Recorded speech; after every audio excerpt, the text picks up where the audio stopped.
हरिहंत सिद्ध सूरी उपाध्याय साधु सर्व अर्थ के प्रकाशी मांगलिक रूपकारी हैं। तिनको स्वरूप जान राग ते भरी जो भक्ति काय को नवाई स्तुति को ऊंचाई है। धन धन तिन ही ते काज सब आज भय कर जोड़े बार बार वंदना हमारी है। मंगल कल्याण सुख सो हम चाहत हैं। हो मेरी ऐसी वर्षा जैसी तुम धारी है। हो मेरी ऐसी वर्षा जैसी तुम धारी है। हो मेरी ऐसी वर्षा जैसी तुम धारी है। इन पंक्तियों के अमर रचनाकार पंडित प्रवर टोडरमल जी साहब का 300वां जन्म शताब्दी वर्ष हम यहाँ बहुत धूमधाम से मना रहे हैं। कारंजा नगर में इस अवसर पर आयोजित यह विद्वत संगोष्ठी का अभूतपूर्व आयोजन आज तक के इतिहास में कभी मोक्ष मार्ग प्रकाशक के ऊपर ऐसी संगोष्ठी नहीं हुई। पिछले 300 वर्ष पौने 300 वर्ष जो इस ग्रंथ को लिखे हुए इतने वर्षों में ये मोक्ष मार्ग प्रकाशक ग्रंथ पठन पाठन की विषय वस्तु बना रहा और गुरुदेव श्री के परिवर्तन में इस मोक्ष मार्ग प्रकाशक ग्रंथ का बहुत बड़ा हाथ रहा। और जब गुरुदेव श्री का हृदय परिवर्तन इस मोक्ष मार्ग प्रकाशक ग्रंथ के आधार पर हुआ तो फिर जन जन में इसका इतना प्रचार प्रसार हुआ कि शायद ही कोई मुमुक्षु ऐसा घर हो जिस घर में मोक्ष मार्ग प्रकाशक न हो। शायद ही कोई ऐसा दिगंबर जैन समाज का व्यक्ति हो जिसने मोक्ष मार्ग प्रकाशक का नाम ना सुना हो। ये अमर कृति है उनकी। अद्भुत वाक्य हैं, अद्भुत चर्चाएं हैं। पिछले 3 दिन से हम कर रहे हैं। बहुत विस्तार से एक एक प्रकरण यहाँ उठाया जा रहा है और उसकी चर्चाएं की जा रही है। इस मोक्ष मार्ग प्रकाशक ग्रंथ की जो विषय वस्तु है, ये जो ग्रंथ है ना, ये ग्रंथ मराठी में भी प्रकाशित है, मालूम है आप लोगों को। और ये कहते हुए अत्यंत गौरव की अनुभूति हो रही है कि मराठी में प्रकाशित मोक्ष मार्ग प्रकाशक ग्रंथ सबसे पहले 1960 में यही कारंजा से ही प्रकाशित हुआ। अब कारंजा वासियों ने कितना लाभ लिया ये मुझे नहीं मालूम, लेकिन क्योंकि थोड़ा सा रहता है ना कि मराठी क्षेत्र है तो हिंदी से इतना वो नहीं होता, फ्लो नहीं बनता है, तो आपके पास में ये उपलब्ध है और यदि ये समाप्त हो गया हो तो वापस भी छपने योग्य है, पुनः छपना चाहिए। धन्य कुमार जी भोरे 5 आवृत्तियाँ निकली है। धन्य कुमार जी भोरे जो यहीं के थे, कारंजा के ही थे। मैं मिला भी हूँ उनसे, वाशिम आए थे, हमारा एक कार्यक्रम था उसमें 2003 में, तो बहुत वात्सल्य पूर्वक हमारी वार्ता हुई वहाँ। तो ये अनुवादित है मराठी में, अभी है उपलब्ध, प्रतियां उपलब्ध हैं। 15,000 प्रति निकली अभी उपलब्ध कितनी है आप लोगों के पास में? लोग पढ़ना चाहें तो, लेना चाहें तो है ना। हाँ, और यदि नहीं हो तो और छपवाना अभी इस प्रसंग पर, और आपके पूरे प्रांत में उसे प्रचारित प्रसारित करना, महाराष्ट्र में मराठी लोगों के बीच में, विशेषकर गाँवों में जहाँ हिंदी कम समझने वाले लोग हैं ना, बुजुर्ग लोग होंगे, कुछ वृद्ध माताएं बहनें होंगी जो हिंदी थोड़ा सा इतना फ्लो नहीं बनता है, क्योंकि ये मोक्ष मार्ग प्रकाशक सच में एक ऐसा ग्रंथ है जिसमें हमारी गलतियां निकाली है, हमारी भूलें निकालने का प्रयास किया है। गुरुदेव तो कहते ही थे कि पंडितों की भूल इसमें निकाली है, और दादा तो बहुत विस्तार से वर्णन करते हैं। जब इस बात को कहते हैं तो पंडितों के पंडित, पंडित प्रवर, उन सब बातों को बतलाते हैं। दादा की मार्मिक प्रस्तावना में कुछ क्रांतिकारी वाक्य दिए हैं। मैं उन वाक्यों को सिर्फ पढ़ूंगा यहाँ, एक एक मिनट कुछ चर्चा होगी तो। वो कैसे क्रांतिकारी वाक्य हैं जो हिला देने वाले हैं, जो झकझोर देने वाले वाक्य हैं। आप में से अनेक लोगों ने पढ़े भी होंगे और इस सभा में बहुत सारे लोग ऐसे भी होंगे जिन्होंने ये वाक्य कभी पढ़े नहीं हो। पहला वाक्य, आपके पास यदि ग्रंथ है तो आप खोल सकते हैं। पेज नंबर है, अब ये प्रस्तावना का पेज नंबर 70। ये जो मंगलायतन से प्रकाशित ग्रंथ है, इसकी प्रस्तावना का पेज नंबर है 70 नंबर पेज पर एक क्रांतिकारी वाक्य दिए हुए हैं। और यदि मूल ग्रंथ में यदि आप देखते हैं तो मूल ग्रंथ के पृष्ठ भी यहाँ लिखे हुए हैं। 226 पृष्ठ का पहला वाक्य, इसलिए हिंसादि वत अहिंसादि को भी बंध का कारण जानकर हे ही मानना। ये तो वाक्य मैंने अभी मोक्ष मार्ग प्रकाशक का पढ़ दिया। यदि मैं मोक्ष मार्ग प्रकाशक का ये वाक्य पढ़े बिना राकेश जी भाई साहब सभा में पूछता कि बोलो हिंसा और अहिंसा में से क्या उपादेय है, क्या हेय है, तो आपका क्या जवाब होता?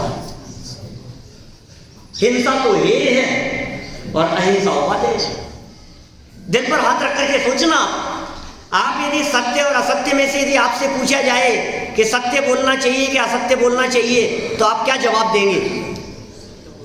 सत्य बोलना चाहिए ही कहेंगे आप, सच बोलना चाहिए। लेकिन टोडरमल जी साहब कहते हैं सच बोलना चाहिए, ये तो बात की बात है, पहले तू ये नक्की कर कि तू बोल भी सकता है या नहीं। ये बोलना तेरे अधिकार क्षेत्र में है या नहीं है, इन भाषा वर्गणाओं का तू करता नहीं है, तू ये बात कैसे कह सकता है कि सच बोलना चाहिए? ये कितना सुंदर वाक्य है। हिंसादि के समान जैसे हिंसा बंध का कारण है, उसी प्रकार अहिंसा को भी बंध का कारण जानकर हेय मानना। एक एक वाक्य चिंतन करने योग्य है गहराई से। दूसरा वाक्य पढ़ता हूं। टोटल वाक्य लिखे हैं यहाँ दादा ने 14 वाक्य हैं। दूसरा वाक्य देखो, पेज नंबर 229 का। तत्वार्थ सूत्र में आश्रम पदार्थ का निरूपण करते हुए महाव्रत अणुव्रत को भी आश्रम रूप कहा है। बोलो अणुव्रत उपादेय है या नहीं? श्रावक है ना, अणुव्रत अंगीकार करना है या नहीं? फिर महाव्रत अंगीकार करने की भावना है या नहीं? मनुष्य जन्म प्राप्त करके संयम अंगीकार करने की भावना है। जो लिखा महाव्रत तो होनी चाहिए, ये हमारे को मनुष्य जीवन मिला है तो संयम नहीं अंगीकार करेंगे। तो क्या कह रहे हैं टोडरमल जी? आश्रम रूप कहाँ है? इसका मतलब है अणुव्रत और महाव्रत दोनों उपादेय कैसे हो सकते हैं? सिर्फ विचारणीय बिंदु है भाई साहब। एक एक बिंदु के ऊपर कौन घंटा व्याख्यान हो सकता है। लेकिन चूंकि मोक्ष मार्ग प्रकाशक समग्र पर संगोष्ठी है, तो पूरे मोक्ष मार्ग प्रकाशक से चुनिंदा बिंदु जो विशेष हाईलाइट करने योग्य हैं, आप विचार करना। माने अणुव्रत और महाव्रत, क्या इन दोनों परिणामों को आश्रम जानते हैं हम? क्या ये दोनों प्रकार की बातें, इनमें से हमें उपादेयपना लगता है या हेयपना दिखाई देता है? ये उपादेय कैसे हो सकते हैं? ये टोडरमल जी साहब कह रहे हैं। देखो तीसरा वाक्य, सो हिंसा के परिणामों से तो पाप बंद होता है। याद है हमारे सारे बहुत सारे विद्वान बैठे हैं, सबको वाक्य याद होंगे, ऐसे क्रांतिकारी वाक्य हैं। हिंसा के परिणामों से तो पाप बंद होता है और रक्षा के परिणामों से संवर कहोगे तो पुण्य बंध का कारण कौन ठहरेगा? हिंसा का परिणाम तो हे है। अभी ये बात जानते हैं हम लोग, बोलते हैं हम लोग, हमारे दिमाग में ये वाक्य रटा हुआ है, लेकिन फिर भी हृदय पर हाथ रख करके सोचना, वॉशरूम में नहाने के लिए जा रहे हैं और वहाँ 2-3 चींटियाँ चल रही है। हमने जैसे ही एक मग्गा उठाया डालने के लिए और वो चींटियाँ हमें दिखाई दी, हम पानी नहीं डाल सकते सर पे, वे मर जाएंगे। हम बाहर आए, बाहर आकर के हमने इधर उधर देखा कोई पेज है क्या, और पेज हाथ में लिया, बाथरूम में गए, उस पेज के ऊपर हमने चींटियों को बहुत आहिस्ता से लिया और बाथरूम के बाहर ले जाकर के छोड़ा, सच सच बतलाना आपको कैसा फील होता है? ये बतलाना चाह रहे हैं, ये चोट मारना चाह रहे हैं यहाँ पर टोडरमल जी साहब हमारी इस वृत्ति के ऊपर। इसे व्यवहाराभासी कहकर के पुकारा है। ये जो प्रकरण है ये व्यवहाराभासी का प्रकरण है। ये क्या कहकर के पुकार रहे हैं? देखो आप, हिंसा के परिणामों से पाप बंद और रक्षा के परिणामों से संवर। अरे बहुत अच्छा, बहुत अच्छा। और क्या जान लोगे क्या हमारी? और क्या धर्म करेंगे हम? इससे ज्यादा क्या धर्म होगा? इतना तो करता हूं मैं, इतना तो करना ही चाहिए। इस रक्षा के परिणामों में जो तूने संतुष्टि समझ ली है, ये कह रहे हैं फिर पुण्य बंध का कारण क्या है ये बतला। और यदि हिंसा के परिणामों से पाप बंध और अहिंसा के परिणामों से पुण्य बंध, इसका मतलब संवर क्या है कि जिन पुण्य पाप नहीं कीना, आत्म अनुभव चित्त दीना। एक दौलत राम जी की गहराई 2 दिन से चर्चा चल रही है ना अपनी, मोक्ष मार्ग प्रकाशक का सार दौलत राम जी की छेड़ वाला है। तो जिन पुण्य पाप नहीं कीना, इस बात को दौलत राम जी ने उतार लिया यहां से। चलिए देखिए आगे चौथा वाक्य, भक्ति करके आए ना अपन लोग, विधान करके आए ना, मजा आया कि नहीं विधान में? विधान में किस चीज में मजा आया बोलो? धुन में मजा आया, गाने में मजा आया, कि अवेजी भाई साहब के समझाने में मजा आया, सुनने में मजा आया, कि विश्लेषण में मजा आता है? बहुत मजा आया, बहुत मजा आया। ऐसा लगता है जब भाई साहब समझाते हैं चलता रहे विधान, ऐसा लगता है ना, ये चलता रहे। ये देखो क्या कह रहे हैं यहाँ, परंतु भक्ति तो राग रूप है और राग से बंध है, इसलिए मोक्ष का कारण नहीं है। अब बता, तुझे बंध चाहिए या मोक्ष चाहिए? जिसे मोक्ष चाहिए वो बंध के हेतुभूत भक्ति को कैसे पसंद कर सकता है? जिसे भक्ति पसंद आ रही है, इसका अर्थ यह है उसे प्रकारांतर से बंध पसंद आ रहा है। भक्ति पसंद आने का मतलब क्या है? प्रवचन पसंद आने का मतलब क्या है? ये जो उत्साह आयोजन ये सब पसंद आने का मतलब क्या है? हमें राग पसंद आ रहा है, हमें शुभ राग पसंद आ रहा है, हमें पुण्य परिणाम पसंद आ रहे हैं। और टोडरमल जी ये कहना चाह रहे हैं कि सुन, तेरी पसंद तो मुक्ति होना चाहिए, तेरी पसंद तो मोक्ष होना चाहिए। और गुरुदेव ये कहते हैं कि भाई सुन, तू तो शुद्धोपयोग के लिए, आत्मानुभूति के लिए पुरुषार्थ कर, मोक्ष के लिए पुरुषार्थ कर। कि साहब शुभ राग, कि जो जीव मोक्ष के लिए पुरुषार्थ करते हैं उन्हें मार्ग में शुभ राग आए बिना रहता नहीं है। शुभ राग करने योग्य है नहीं, कि साहब शुभ राग भी करना तो पड़ेगा ना, शुभ भाव भी करने तो पड़ेंगे ना। अशुभ से तो डायरेक्ट शुद्ध होता नहीं है, अशुभ से शुद्ध होता नहीं है, बीच में शुभ होगा तो हमें शुभ तो करने पड़ेंगे ना। अच्छा, जब तक शुद्ध की प्राप्ति नहीं हो तब तक तो शुभ करे ना। गुरुदेव से प्रश्न किया ऐसा, जब तक शुद्ध की प्राप्ति ना हो तब तक तो शुभ करने योग्य है ना। कि ज्ञानी भी तो करते हैं कि नहीं, जब तक शुद्ध ना हो तब तक मार्ग में शुभ आए बिना रहता नहीं है, लेकिन शुभ के काल में भी शुभ को निरंतर हे ही मानते हैं। कैसे क्रांतिकारी वाक्य लिखे हैं, देखो आगे वाक्य, तथा राग द्वेष मोह, पेज नंबर 227 का वाक्य है ये सब 7 तत्व संबंधी अन्यथा स्वरूप का प्रकरण चल रहा है यहाँ। तथा राग द्वेष मोह रूप जो आश्रम भाव हैं उनका तो नाश करने की चिंता नहीं, और बाह्य क्रिया अथवा बाह्य निमित्त मिटाने का उपाय रखता है, तो उनके मिटाने से आश्रम नहीं मिटता। कल भाई साहब ने दिया ना रात को, बाह्य क्रिया पर तो दृष्टि है और परिणाम सुधरने बिगड़ने का विचार नहीं, और अंतरंग में अभिप्राय में जो वासना है उसका विचार नहीं करता है। क्रिया परिणाम और अभिप्राय के माध्यम से जो चर्चा की, ये क्या कह रहे हैं पंडित जी साहब यहाँ, कि बाह्य क्रिया और उसको तो हटाने की चेष्टा करता है, बाह्य निमित्त हटाने की चेष्टा करता है, लेकिन उससे आश्रम नहीं मिटेगा।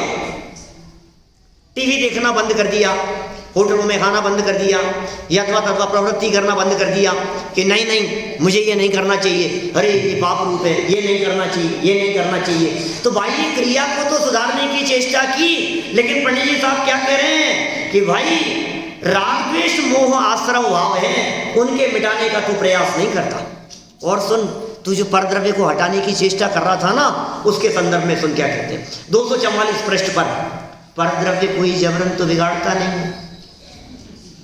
तू तो परद्रव्य को हटा रहा है, तो ये लग रहा है कि इसकी वजह से बंधन होगा, अरे इसको हटाओ, इसको सटाओ, इसमें लगा हुआ है। ये कह रहे परद्रव्य कोई जबरन तो बिगाड़ता नहीं, अपने भाव बिगड़े तब वह भी बाह्य निमित्त है। और सुनो गजब की बात, इसके निमित्त बिना भी भाव बिगड़ते हैं, इसलिए नियम रूप से निमित्त भी नहीं,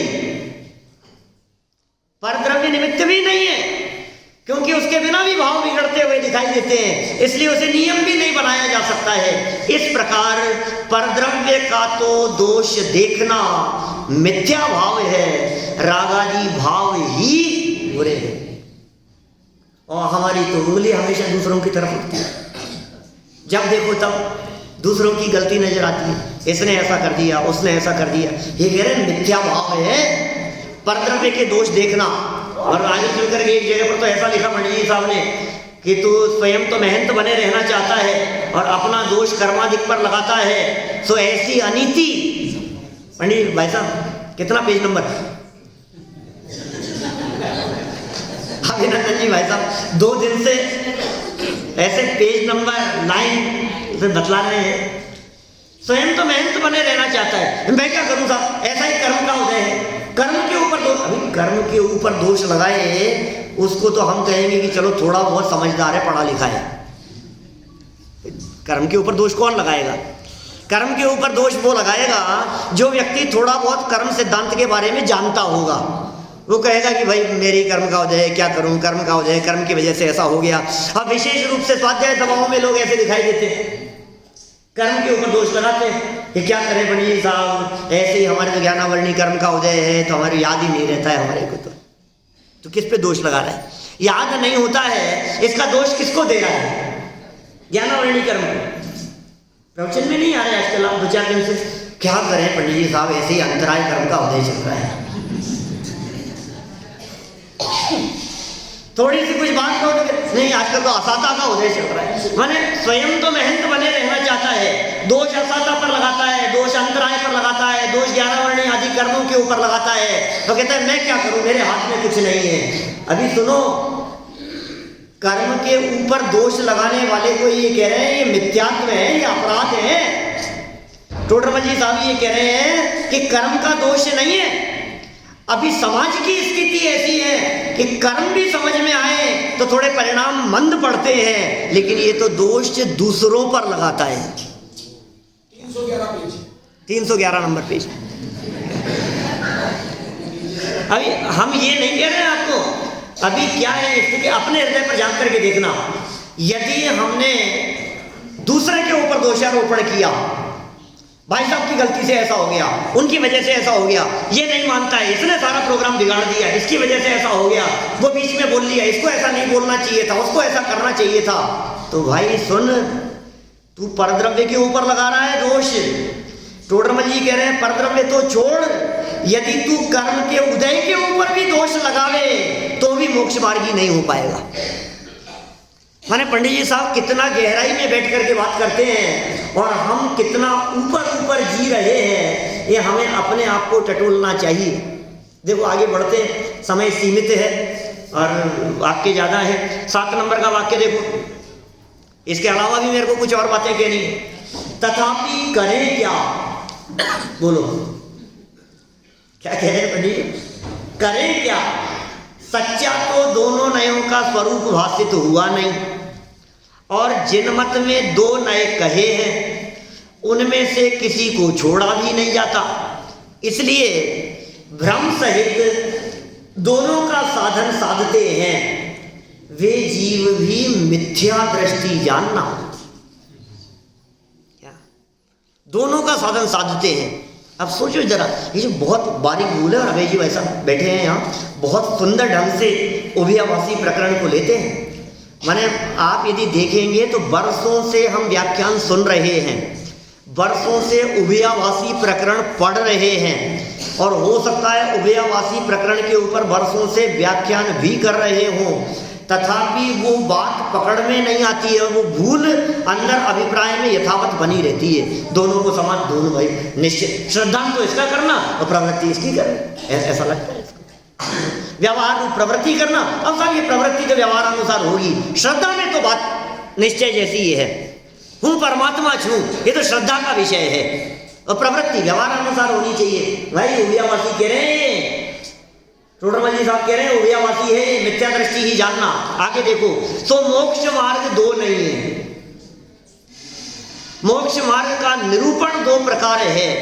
जहां सच्चे मोक्ष मार्ग को मोक्ष मार्ग निरूपण किया हो तो निश्चय मोक्ष मार्ग, और जहां जो मोक्ष मार्ग तो है नहीं परंतु मोक्ष मार्ग का निमित्त है, सहचारी है, उसे उपचार से मोक्ष मार्ग कहा जाए तो व्यवहार मोक्ष मार्ग है। क्योंकि निश्चय व्यवहार का सर्वत्र ऐसा ही लक्षण है, सच्चा निरूपण तो निश्चय और उपचार निरूपण सो व्यवहार। देखो अब निश्चय व्यवहार क्या है, आगे वाक्य देखो 251 पृष्ठ का, उभयावासी प्रकरण के वाक्य हैं ये सब। व्यवहार न स्वद्रव्य परद्रव्य को व उनके भावों को व कारण कार्यादिक को किसी को किसी में मिलाता नहीं है। क्या रविंद्र भाई, मिलाता नहीं है, मिलाकर निरूपण करता है। माने व्यवहारने का कार्य निरूपण करने का है, व्यवहारने का कार्य तो बोलने का है, व्यवहारने तो बावदूक के समान प्रतिपादन मात्र करता है। पंचाध्यायी काल में लिखा बावदूक है, बोलने का, ये बोलता है। वहां तो उन्होंने तो इतने उत्कृष्ट बात कही, वो तो कहते हैं कहना व्यवहार है। निश्चय के लिए पंचाध्यायीकार कहते हैं कि अनिर्वचनीय है, बोल जितना बोलोगे सब व्यवहार है। निश्चय बोला नहीं जा सकता, निश्चय की बात कही नहीं जा सकती, लेकिन वो पंचाध्यायीकार एक तरफ है और पूरी जनागम की जो परंपरा है वो सब एक तरफ है। ये कह रहे हैं यहाँ इनको मिलाकर निरूपण करता है, तो ऐसे ही श्रद्धान से मिथ्यात्व है, इसलिए उसका त्याग करना। किसका त्याग करना? व्यवहारनय का, व्यवहारनय का त्याग करना। व्यवहार ने जो निरूपण करना है, कर रहा है, उस निरूपण का त्याग करना, वैसा निरूपण नहीं करना। ये कह रहे हैं ऐसे श्रद्धान से मिथ्यात्व होता है ना, उस श्रद्धान का त्याग करना। समझ में आ रही है बात? व्यवहारनय का त्याग करने के लिए नहीं कह रहे, उसने जो निरूपण किया उस निरूपण करने के त्याग करने की नहीं कह रहे। ऐसे श्रद्धान से मिथ्यात्व होता है इसलिए उसका त्याग करना। किसी को किसी में, और क्या निश्चय नहीं, उन्हीं को यथावत निरूपण करता है, किसी को किसी में नहीं मिलाता, तो ऐसे ही श्रद्धान से सम्यक्त्व होता है, इसलिए उसका श्रद्धान करना। अब देखो इस वाक्य से भी अपने को कैसे लगता है, व्यवहार नहीं का तो त्याग करना और निश्चय नहीं का श्रद्धान करना। बोलो अब ये वाक्य पढ़ करके भी भूल हो गई ना हमारे को, कि व्यवहार नहीं का तो त्याग करना, उसको तो हे जानना, और निश्चय नहीं का श्रद्धान करना। कि नहीं भाई, इस प्रकार दोनों नयों का श्रद्धान करना। देखिए आगे वाक्य देखिए, नया विषय है 292 पृष्ठ का। जैसे मेघ वर्षा होने पर बहुत से जीवों का कल्याण होता है और किसी को उल्टा नुकसान हो तो उसकी मुख्यता करके मेघ का तो निषेध नहीं करना, उसी प्रकार सभा में अध्यात्म उपदेश होने पर बहुत से जीवों को मोक्ष मार्ग की प्राप्ति होती है, परंतु कोई उल्टा पाप में प्रवर्ते तो उसकी मुख्यता करके अध्यात्म शास्त्रों का तो निषेध नहीं करना। ये मुझे लगता है शायद बनारसी दास जी को लक्ष्य में रख करके ये बात कही होगी टोडरमल जी ने। समय सार पढ़ करके निश्चयवासी हो गए थे ना, अरे भाई तुम ज़्यादा निश्चय की बातें मत किया करो, क्योंकि ज़्यादा निश्चय की बातें करोगे तो निश्चयवासी हो जाओगे। क्या करें बोलो, ज़्यादा निश्चय की बातें मत करो। गुरुदेव कहते हैं अरे तू निश्चय की बात सुन तो सही, निश्चयवासी होने का भ्रम मत रखना, अनादि काल से निश्चय का पक्ष कभी आया नहीं। ये निश्चयवासी दादा कहते हैं ये निश्चयवासी जीव समाज में जगत में तलाशने जाओगे तो बहुत दुर्लभ है। चिराग लेकर के ढूंढने जाओ तो आपको निश्चयवासी जीव ना मिले। देखिए आप अपने जो पैरेलल दूसरी परंपरा चल रही है वहां तो निश्चयवासियों की संभावना ही नहीं दिखती है।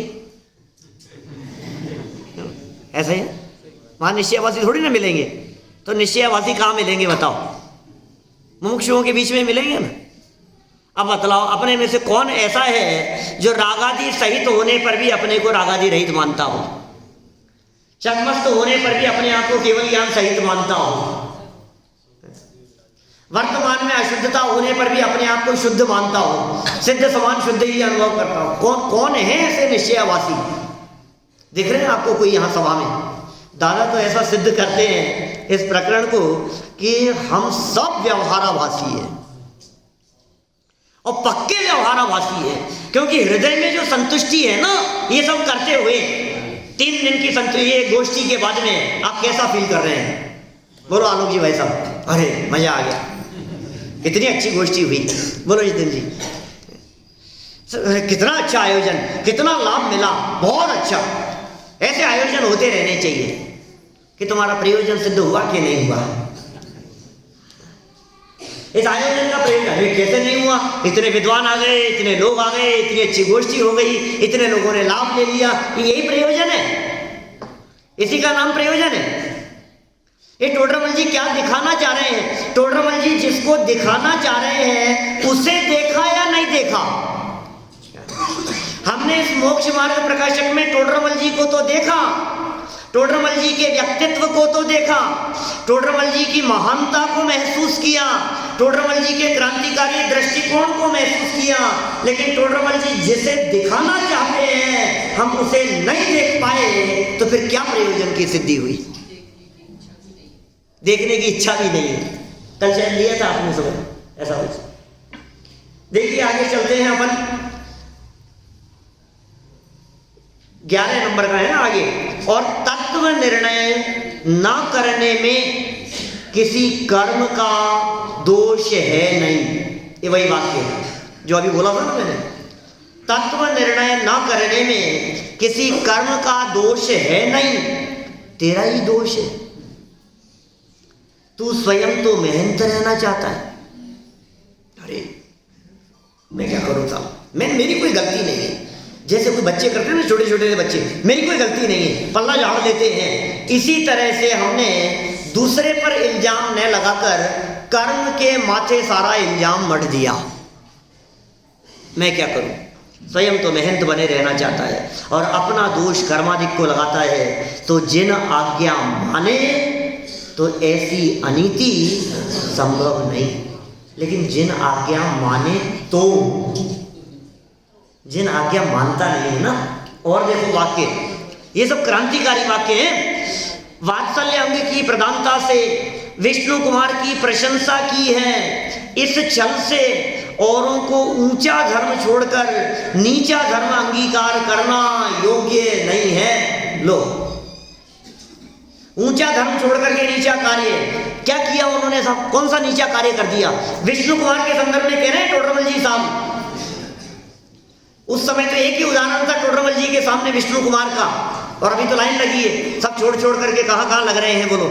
सारी प्रवृत्तियां दूसरी तरफ लग रही है ना। ऊंचा काम छोड़ करके, विद्वानों से भी कह सकते हैं हम कि आप ऊंचा काम छोड़ करके यदि किसी और काम में लग गए, आप यदि आराधना और अपनी विद्वत्ता का काम छोड़ करके दूसरे काम में लग गए, तो भाई ये योग्य नहीं है।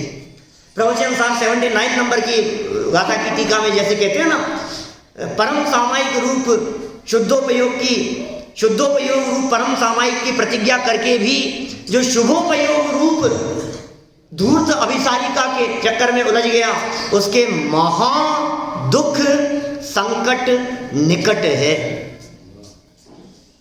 वो कैसे वाक्य है? वो यही तो वाक्य है, यही तो कह रहे हैं। तुम क्या करने के लिए आए थे और तुम क्या करने लग गए? उस महादुख संकट को देखना हो तो टोडरमल जी द्वारा लिखे गए इस मोक्ष मार्ग प्रकाशक ग्रंथ का 3रा अध्याय पढ़ना चाहिए। 3रा अध्याय पढ़ करके देखो, वहाँ जो प्रकरण दिए हैं, पेज नंबर 63 खोल करके देखो, 63 नंबर पेज खोलो, देखो 63 नंबर पेज देखो, मैं दिखाता हूँ क्या लिखा है। एकेंद्रीय पर्याय का परिभ्रमण का उत्कृष्ट काल कहते हैं। कितना लंबा है?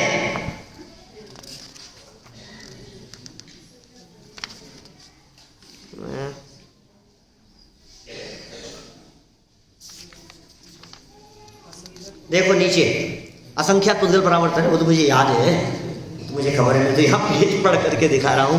पेज नंबर 62 के नीचे से देखो, वहां इतर निगोद में बहुत काल रहना हुआ तथा कितने काल तक पृथ्वी जल अग्नि वायु और प्रत्येक वनस्पति में रहना होता है। नित्य निगोद से निकलकर बाद में त्रस पर्याय में रहने का उत्कृष्ट काल तो साधिक 2000 सागर है और एकेंद्रीय में रहने का उत्कृष्ट काल असंख्यात पुद्गल परावर्तन है। हम कौन सी अवस्था में हैं? त्रस है ना हम लोग तो सब। अभी यहां से ये पर्याय पूरी हो गई। टोडरमल जी आगे कहते हैं एक वाक्य में कि इस पर्याय की स्थिति तो थोड़े काल की है। थोड़े काल का मतलब कितना? 25 साल। विपिन जी कितना है? इस पर्याय की स्थिति थोड़े काल की है माने कितना है संजय जी? एक समय की भी नहीं वैसा, कोई एक समय की, एक अगले समय की पूरा हो जाएगी जीवन, या बैठे बैठे एकदम गिर जाएं। अभी कैसा लगता है आपको? फील कर सकते हैं? ऐसा सोच सकते हैं? मैंने कल, शायद कल ही की बात है, वो थे ना अपने सुनील जी मेरे साथ में सो रहे थे, मैंने कहा अचानक यदि ऐसे जीवन पूरा हो जाए अभी, वो लोग क्या फील करो जरा उस स्थिति को, तो कैसा लगता है? सब खत्म। और यदि मरकर के एकेंद्रीय पर्याय में चला गया, ये कह रहे हैं असंख्यात पुद्गल परावर्तन है। और पुद्गल परावर्तन का काल कितना है? पैरों के नीचे से जमीन खिसक जाए ऐसे वाक्य हैं। पुद्गल परावर्तन का काल कितना बड़ा है? एक पुद्गल परावर्तन के, वाक्य लिखा है यही वाक्य, एक पुद्गल परावर्तन के अनंतवें भाग में अनंत सागर बीत जाते हैं। भाई साहब समझ में नहीं आ रही बात, मेरे पास समझाने का समय भी नहीं है। मुझे घड़ी दिख रही है और फ्लाइट का समय। अभी तो कह रहा हूं कि दोष दूसरे के ऊपर नहीं लगाना। यही तो कह रहा हूं, जब कह रहा हूं तो कैसे लगा सकता हूं आपके ऊपर? निश्चित कर दो, अगला कोई प्रोग्राम अष्टांगिका वगैरह का यहाँ के लिए समझाने के लिए बात करते फिर लेट हो सकता है। क्या साहब? आपके पुण्य के उदय में फ्लाइट भी लेट हो जाएगा। हो सकता है, लेकिन उसके चक्कर में औरों का पाप का उदय हो। नहीं सच में ये तो ऐसा ही है ना, किसी का पुण्य का उदय, किसी का पाप का उदय। ये कह रहे हैं भाई साहब यदि ये पर्याय चली गई, ये तो फ्लाइट छूटने की बात कर रहे हो आप, मैं ये कह रहा हूं ये जीवन छूट गया तो क्या होगा? ये फ्लाइट छूट गई तो क्या होगा जिसमें हम बैठे हैं यहाँ? यदि ये छूट गई और यदि एकेंद्रीय पर्याय में चले गए, उत्कृष्ट काल असंख्यात पुद्गल परावर्तन कह रहे हैं। और पुद्गल परावर्तन वापस फील करना क्या कह रहे हैं? ये पुद्गल परावर्तन का काल है। अनंत हिस्से करो उस पुद्गल परावर्तन के, सही है? अनंत हिस्से किए, एक हिस्से को उठाओ। गौर करना क्या कह रहा हूं महावीर जी भाई साहब। पुद्गल परावर्तन अनंत हिस्से, एक हिस्से को उठाया, उस एक हिस्से में अनंत सागर बीत गए। फिर अनंत सागर, फिर अनंत सागर, फिर अनंत सागर, अनंत सागर, अनंत सागर, अनंत सागर, अनंत सागर, अनंत सागर, अनंत सागर, अनंत सागर, अनंत सागर, अनंत सागर, अनंत सागर, कितनी बार? अनंत बार अनंत सागर बीत जाए, तब तक ये जीव एकेंद्रीय पर्याय से निकल करके त्रस्त नहीं हो गए, दो इंद्रिय पर्याय की प्राप्ति नहीं हो गई। हम कहाँ आ गए हैं? हमारे को क्या मिल गया है? ये इसकी वैल्यू नहीं है हमारे को। हम जिस जगह पर आकर के बैठ गए हैं, ये वाक्य पढ़ लेना आप यहाँ से, हम जिस जगह पर आकर के बैठ गए हैं हमें इसकी कीमत नहीं है। हमें जो ये उपलब्ध हो गया है, ये टोडरमल जी का मोक्ष मार्ग प्रकाशक जो हमारे को उपलब्ध हो गया है, इसके ऊपर गुरुदेव के जो व्याख्यान हमारे को उपलब्ध हो गए हैं, दो इंद्रिय से तीन इंद्रिय आदि अवस्थाओं को बढ़ते हुए सैनी पंचेंद्रिय मनुष्य पर्याय की प्राप्ति, अभी उत्तरोत्तर महान दुर्लभ बहुत बातें हैं, लेकिन लास्ट में आ जाओ यहाँ, ये जिनवाणी सुनने का अवसर। और जिनवाणी सुनने के अवसर के बाद में भी सुनो मनुष्य पर्याय की प्राप्ति के संदर्भ में क्या कहते हैं? अनंत असंख्यात भाव देव पर्याय के प्राप्त हो, अनंत नहीं असंख्यात, असंख्यात भाव देव पर्याय के प्राप्त हो तो एक भाव मनुष्य का मिलता है। क्या कह रहा हूं? असंख्यात देवों के भाव सब सिद्ध कर सकता हूं, असंख्यात देवों के भाव तो एक भाव मनुष्य का बराबर। अब सदा सुखदास जी कहते हैं रत्नकरण श्राव का charge page number 52 52 number page पर, वो कहते हैं मनुष्य पर्याय के अनंत, असंख्यात नहीं, अब यहाँ मनुष्यों के अनंत भाव मिले तो एक भाव उच्च कुल का माने जैन कुल का मिलता है। अब मैं ये कह रहा हूं अनगिनती भाव जैन कुल के मिले तो किसी एकाध भाव में जिनवाणी सुनने का अवसर मिलता है, और अनगिनती भावों में जिनवाणी सुनने का अवसर मिले तो किसी एकाध भाव में गुरुदेव सिंह जैसे महापुरुषों का योग बनने पर ये वितरागी शुद्धात्म तत्व की बात करने का। बोलो हम कहाँ आकर के बैठ गए हैं, हमें क्या तत्व मिल गया है, हमें क्या माल मिल गया है। उस माल की कीमत यदि हमारे को समझ में आवे तो हम अपने जीवन को सफल सार्थक कर सकते हैं। हम अपने जीवन को सफल और सार्थक करें, इसी भावना से बात को यहीं विराम देता हूँ।